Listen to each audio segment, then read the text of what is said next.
Oops, teka. Hindi siya Amerikana, hindi rin siya Koreana.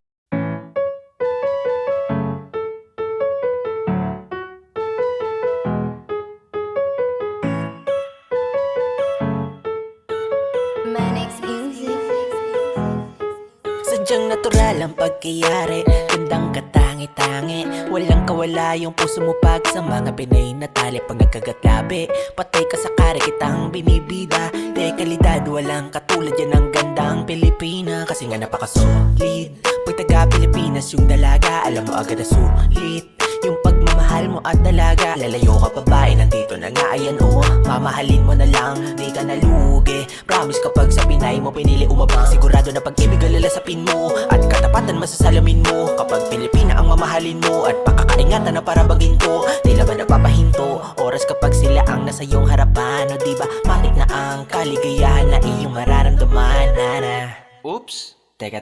Hindi siya Amerikana, hindi rin siya Koreana, hindi isang Britanya, hindi rin taga Kenya. Siya ay Pilipina na isang morena, pwede ring mistisa, nakakagayuma. Hindi siya Amerikana, hindi rin siya Koreana, hindi isang Britanya, hindi rin taga Kenya. Siya ay Pilipina, isang Maria Clara, pwede ring chinita, nakakagayuma.